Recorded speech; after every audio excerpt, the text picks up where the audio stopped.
Welcome back to Board Game Animal. My name is Justin. We're going to continue and finish the top 100 Reiner Knizia games. So let's get right to it. And here's where the real external conflicts begin.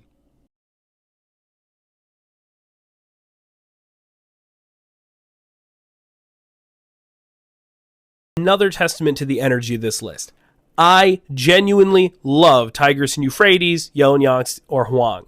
I think these games are sublime, which honestly speaks for the other games higher on the list, how much I enjoy those. But I've said it before, and I'll say it again. The thing with these games for me is that they give me the same energy, ultimately, as chess, which for some reason lands for me in a place of A, awe and respect in the brilliance of the game itself. B, a genuine enjoyment in playing it every single time. And C, the nagging feeling knowing that I will never play this game to the level to which it could be played. And I've said this before about this, and I don't know why this game in particular of Knizia's games does this to me so much. Having a lot of nuance and elegance that I know my brain has never been able to fully engage with. But hey, maybe this is a thing of the past, because with 25th Century's new version, I can't wait to get a nice, clean new version on the table and re-engage with the game, and who knows what the future holds for this one for me as well. Circus Flocati is a wonderful push your luck and rummy meld-like game where you draft cards from the face-up river but can push it and add more, hoping you don't hit the same suit again. It is a lot of fun, and ultimately I just don't think it's recognized as much as it should be in the small card game space.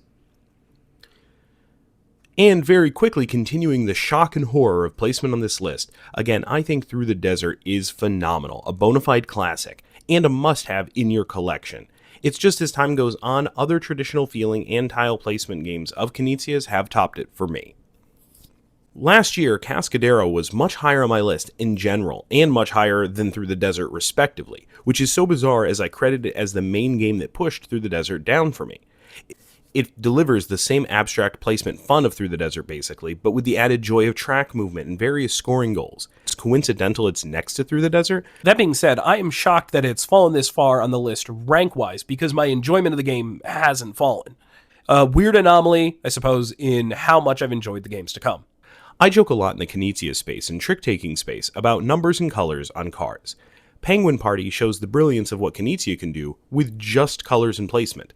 You're stacking a pyramid of cards trying to balance your placement decisions in a way that entices your opponents but doesn't give away your plans.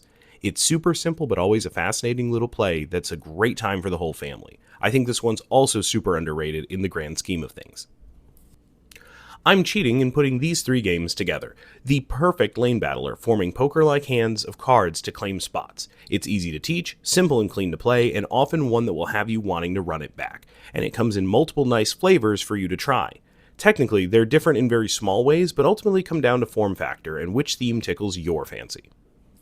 Tutankhamun is one that I seem to like more than the general consensus. I really like how Knizia takes one mechanism, really being able to venture as far as you like, but then you can't go back, and lets it shine at the forefront and allows the other elements of set collection and push your luck to shine.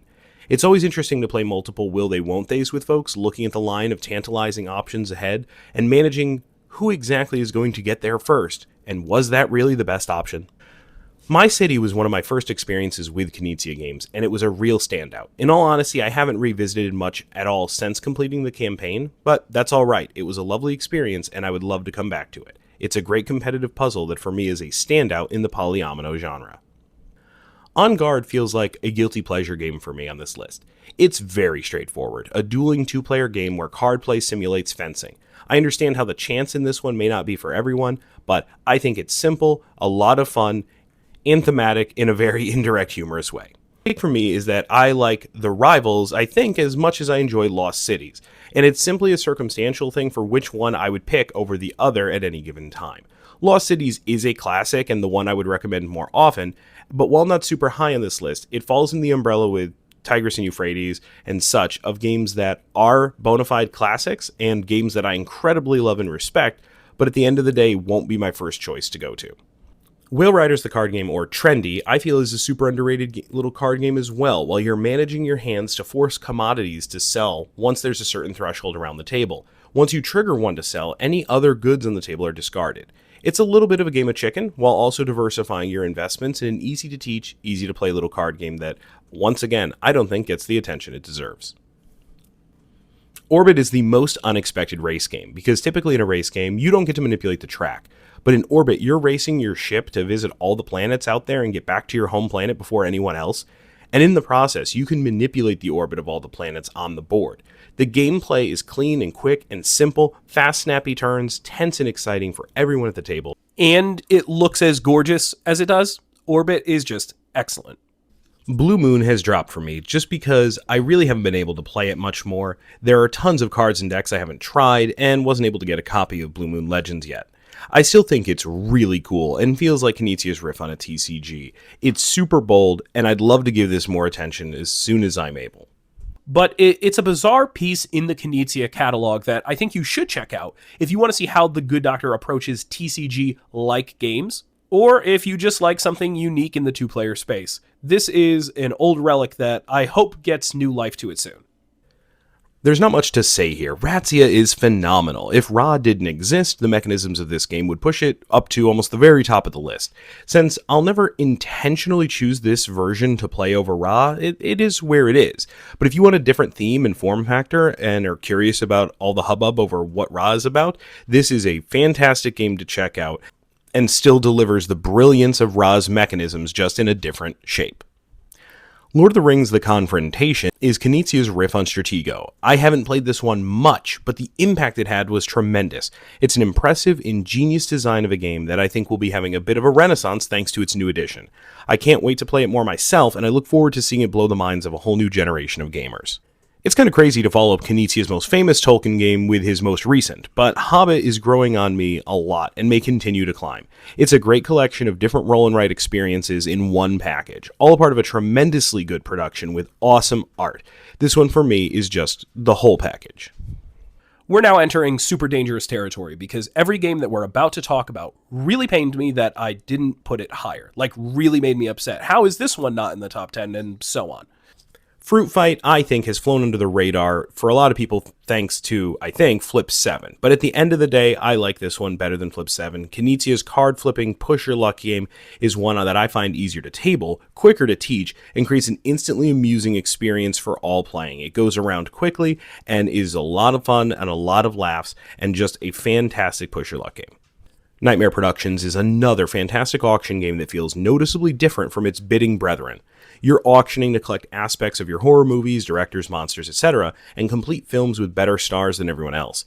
This is a game I think will appeal to folks who like games with closed economies, fans of the genre of filmmaking or monster movies, or just highly interactive games in general. Nightmare Productions is one of Knizia's auction games I don't hear talked about enough.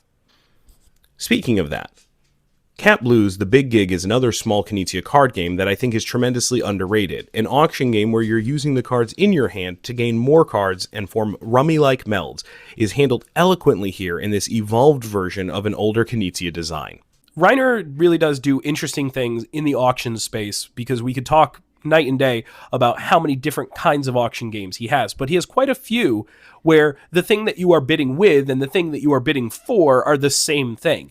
And being able to do that in this small space, while that not being the focus is making melds of cards, takes what would otherwise be a really, really simple game and injects a lot of rich decision-making into every single turn. You don't have tons of freedom, but that tension is what makes every single card play and everybody's turns really fascinating.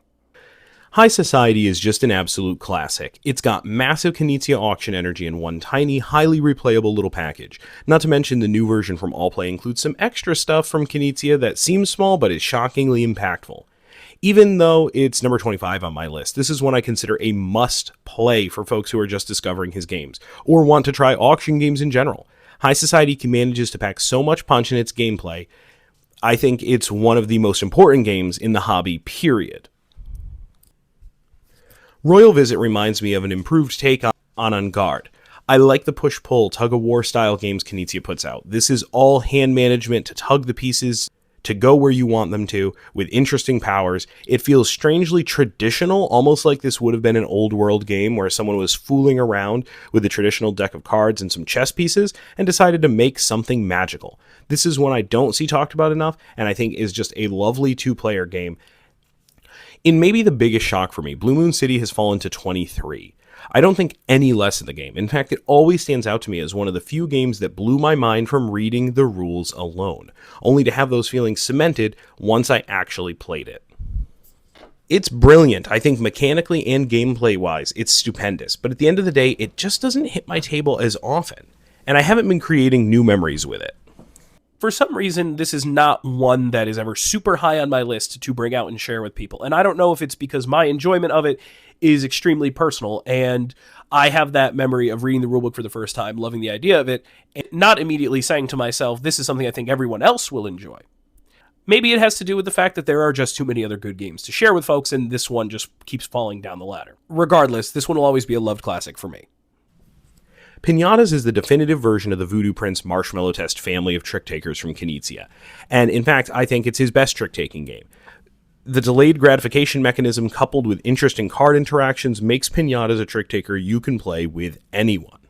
It's got the headiness for the real trick-taking sickos out there, but also the approachability that you could just play this with your family or with kids or with anyone. And I think the fact that it strikes such a perfect balance and that All Play has put it in a package that demonstrates that so nicely just makes Pinatas an absolute banger. Galactics is just a darn good time. It's one of my most played games ever because it's so quick to run, often to bust and lose, and run right back. You're pushing your luck and rolling dice, making choices to move ships up tracks. The game comes with tons of challenges and variety, and in a way kind of feels like a roll and write, but without the writing, and it's just so clean it almost feels like a little video game minigame kind of situation. And for me, it's just one of the most fun solo games out there. The For One series from Knizia is just astounding, and I really hope more people get the opportunity to play these, because just as a quiet, casual solo gaming experience, it is just sublime. The Quest for El Dorado is the Good Doctor's take on deck building, but making it a race through the jungle to find the lost city of gold. Until some massive hits in recent years, this is still one of my favorite race games out there, period. It's super ingenious and feels fun and adventurous. There's so much versatility in the board layouts and different card strategies to pursue, all while not sacrificing the beautiful simplicity of playing cards to move on the matching colored spaces in a race to the finish. As the song we did a long time ago said, deck building racing, it's just a beautiful melding of mechanisms that I haven't seen done better. Medici, for me, is one of just the definitive games, as mentioned, where you're using the thing you're bidding for to bid with. It is just a tremendous auction game, and I think creates some of the best interactions amongst players. The will they, won't they, when are they going to push it, how much are they going to push it.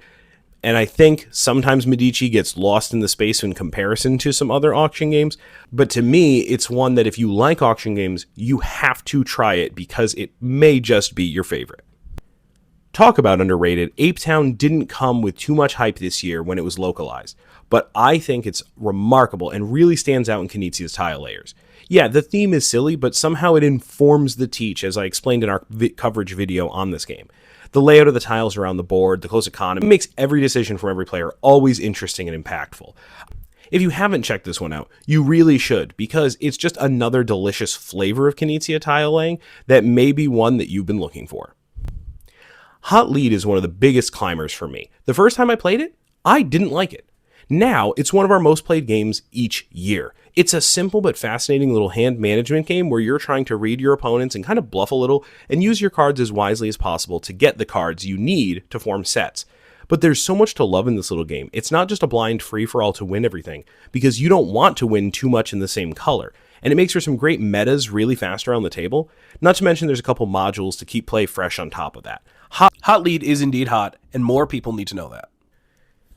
Samurai is legendary. The OG Samurai is pure, refined Knizia goodness, tile laying at its finest. It feels so classic and so brilliant. It's one of those games that when playing, I'm like, this is the best game ever, because it's so entertaining and wraps you in. I can't wait to see what comes of its new life in Hanami, but for now, Samurai is stupendous. Nyakuza, or Orango, is a beautiful marriage of tile laying, area control, route building, and auctions, all in a package that works well for 2 players, something not all auction games can boast.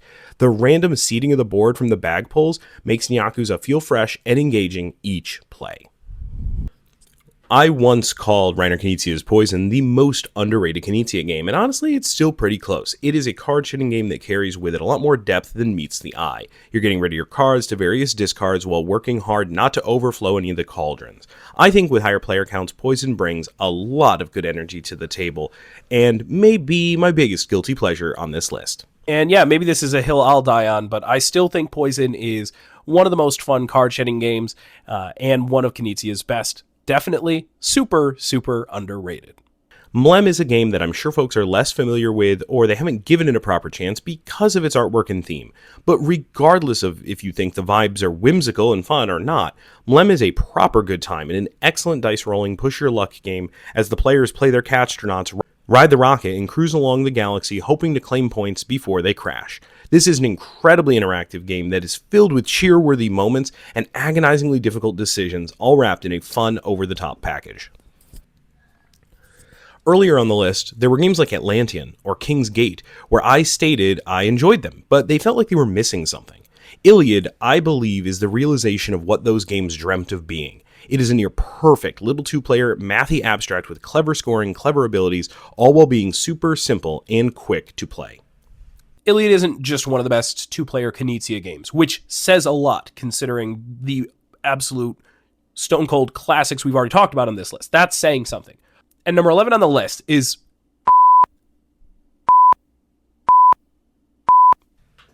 No, what are you doing? They announced it. You can talk about it now. What?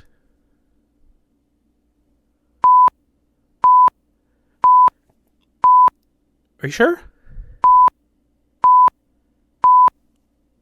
But they... No, stop with the bleeping. Just get to it.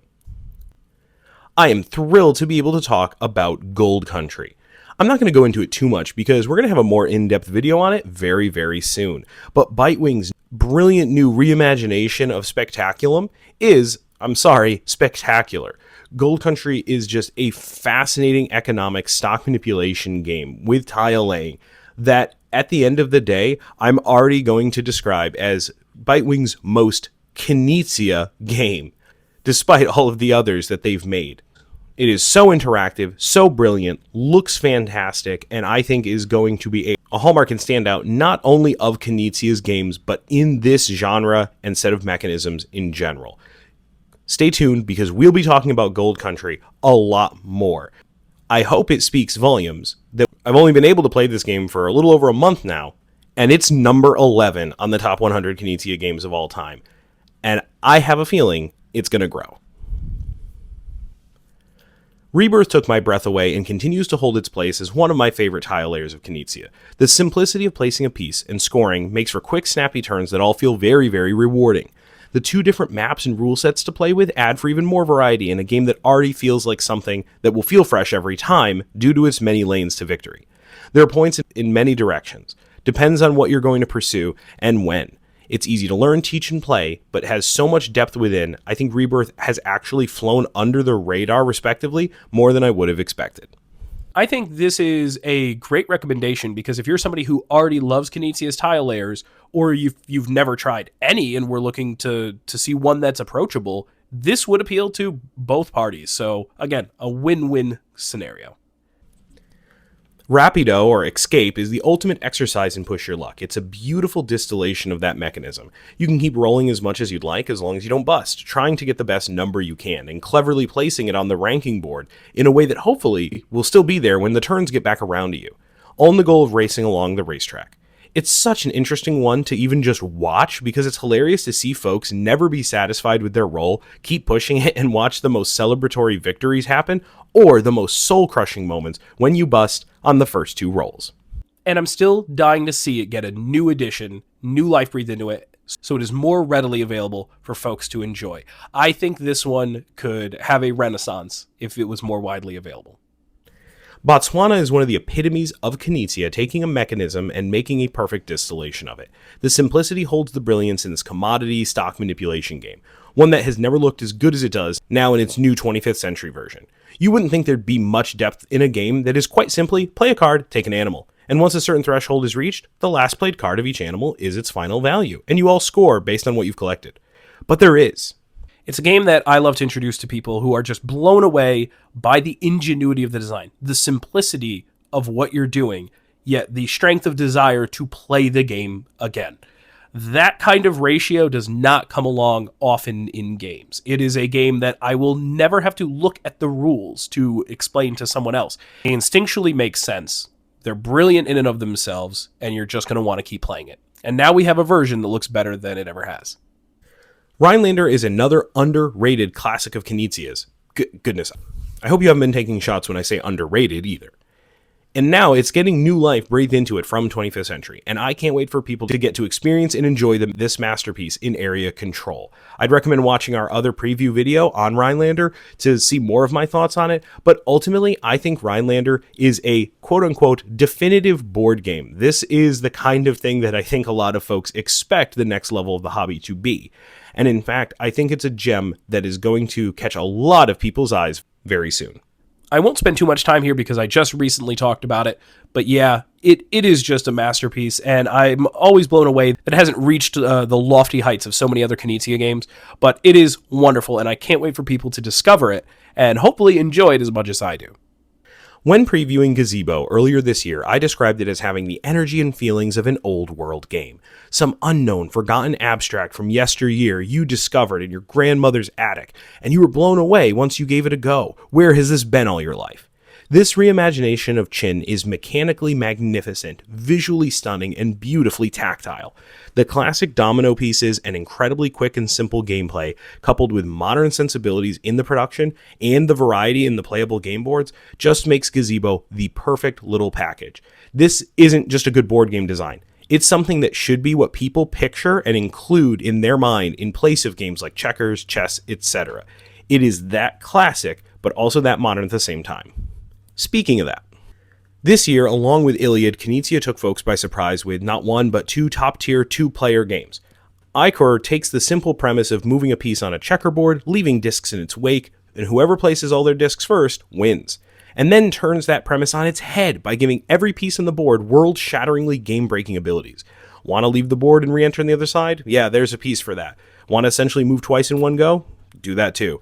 There are so many amazing abilities that feel so illegal to the classic abstract strategyness of the game itself.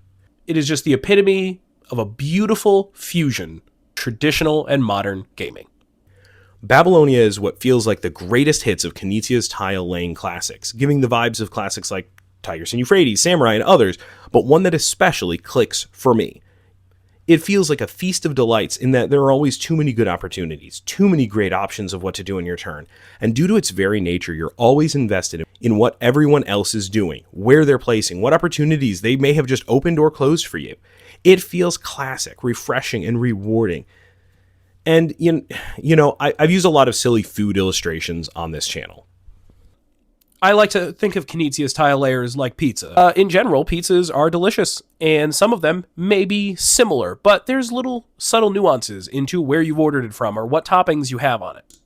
Obviously, a pizza out there for everyone, and you may like multiple pizzas, but some just a little bit better than others. So when it comes to Knizia's tile layers, I think if you've tried a few and haven't found the right flavor for you yet, there is one out there. And if you haven't tried Babylonia, that might be the one that's tastiest for you.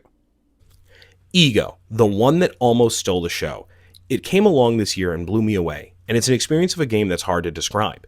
You'll play through a series of events that involve push your luck, auctions, bidding, action selection, and more, that, as I've described in the past, overall, Ego to me is ultimately a remarkable exercise in risk management. I actually thought that this would top the list. All year, I was struggling with the thought, has Ego become not only my favorite Knizia game, but maybe my favorite game of all time? But what it came down to is the fact that I have spent more time with the games higher on this list, and that ultimately made the decision for me.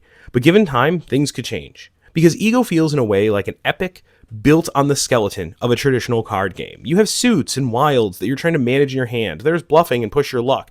But saddle that with resource management, auctions, chasing victory points, bold adventure on top of the card play that creates a game that, like I said, is best experienced.